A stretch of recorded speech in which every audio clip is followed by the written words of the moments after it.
બોલીએ ગૌ માત કી હું વાત છે ધનભાઈ. પંખીના માળા જેવડા લતીપર ગામના ભાદરમાં ગૌ સેવા સમાજ ટ્રસ્ટનું આવું અઢિયાળું આયોજન. રામકથા ગૌત્રીને લાભાર્થે જ્યારે બેઠી હોય અને એ નિમિત્તે સંતવાણીને સાંભળવા માટે, ડાયરાને માણવા માટે આ બધા મહેમાનો, વડીલો, મિત્રો, ભાઈઓ, બહેનો બધા બેઠા છે.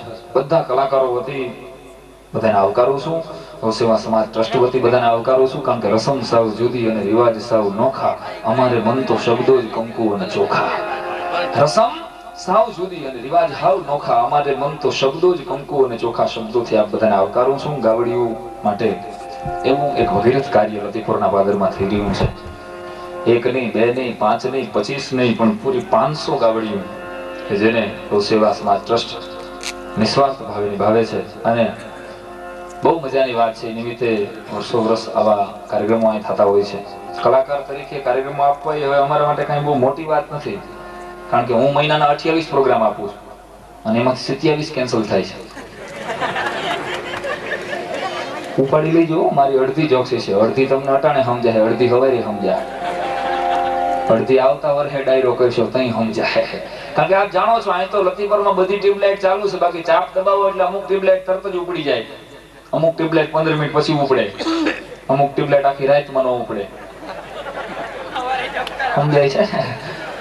મારા જોક્સ અડધા અટાણે સમજાય, અડધા હવારે સમજાય. તમારે મારી વાતમાં દાંત ન કાઢતો હોય, તમારી બાજુમાં હજડ બમ બેઠો હોય એટલે સમજી લઉં કે આનું સ્ટાર્ટર નબળું.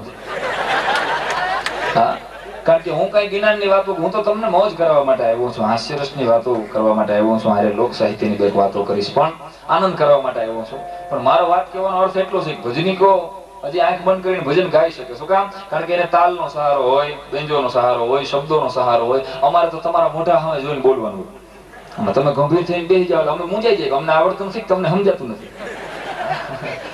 એક ઠેકાણે 7-8 જોક્સ કર્યા, કોઈ દાંત નો કાઢે, તાલી નો પડે. અને આગળ એક ભાઈ એવા મોટી મોટી મૂછો, હાથમાં જોટો, બંદૂક લઈને. હવે કલાકારો આમ પાસે એવું કઈક જોયું એટલે બી બહુ જાય. 2-3 વખત મારી સામે ડોળા કાઢ્યા, 2-3 વખત અમારા ઉસ્તાદ સામે ડોળા કાઢ્યા. અમે બધાના શ્વાસ ધબકારા વધી ગયા. મારું સાહિત્ય મેં અડધે અટકાવીને હેઠો ઉતર્યો. મેં કીધું જય માતાજી, જય માતાજી. અમારી કઈ ભૂલ થઈ ગઈ ભાઈ? મને કે ના ના, તમ તારે આંકો. મેં ગમે તો આપ જોયા કરો છો આ બંદૂક બંદૂક. મને કે તમ તારે આંકો, હું એને ગોતું, તમને આવ્યું કોણ?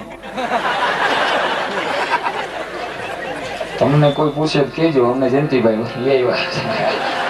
હા, એટલે અમુક ઠેકાણે ગામડામાં ડાયરામાં જવાનું થાય, જોરદાર પ્રકારના માણસોનો અનુભવ થાય અને અનુભવમાંથી જ હાસ્ય રસ મળે. એક ઠેકાણે 7-8 જોક્સ કરી, એક બેન આગળ બેઠા બેઠા ઊંધી તાલી વગાડતા.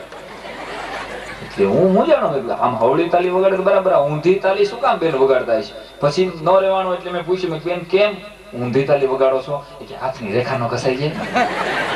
અમુક ઠેકાણે તો આવી કંજૂસની કાકડીઓ સામે અમે પ્રોગ્રામ વાત જવા જોઈએ. પણ લતીપુરમાં તો ખૂબ ભજન થાય છે, ડાયરા થાય છે. એટલે સમજદાર વર્ગ બેઠો છે સામે. એટલે અડધું કહું આખું તમે સમજી જાઓ ને, અડધામાં આખું સમજી જાઓ, તમારી 6 મહિના આયુષ વધી જાય. બાકી અમુક એક ઠેકાણે આખો કાર્યક્રમ પૂરો થયો પછી એક ભાઈ આવ્યા, મને કે સાંઈ રામ, આ તમે બધું બોલ્યા શું કહેવાય? 3 વાગે. મેં કીધું અમારી કઠણાઈ. તને જો 3 વાગ્યા સુધી ખબર ન પડે તો અમારી કઠણાઈ.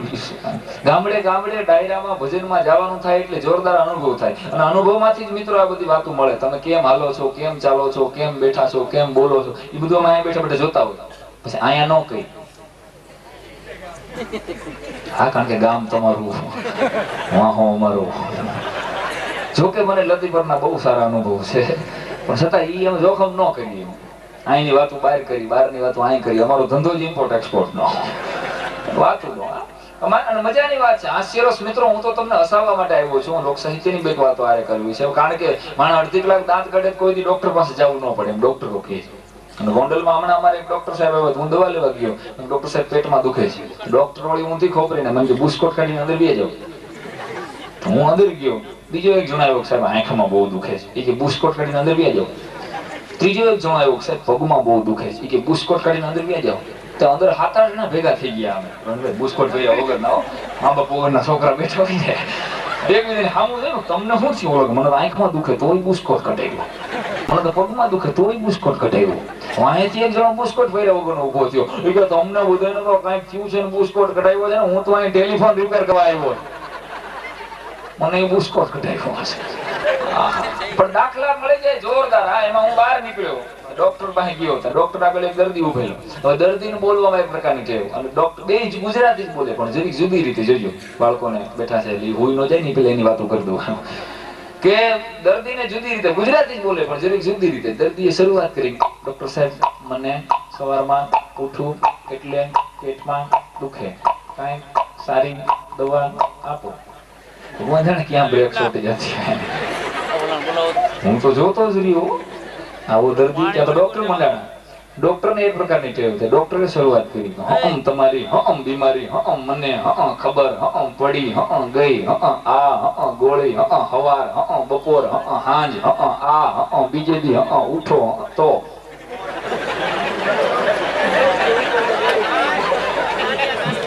મજા આવી, તાલી વગાડજો, એની છૂટ છે.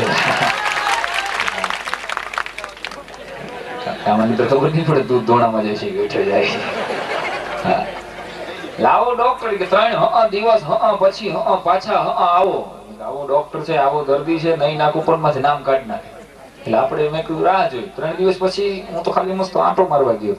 એનો એ દર્દી આવ્યો. હવે સાંભળજો ફેરફાર. દર્દી આવીને કે ડોક્ટર સાહેબ તમારી દવાથી મને સાવ સારું થઈ ગયું. ડોક્ટર કે સારાની ક્યાં દેશ, તારું મારામાં, મારું તારામાં.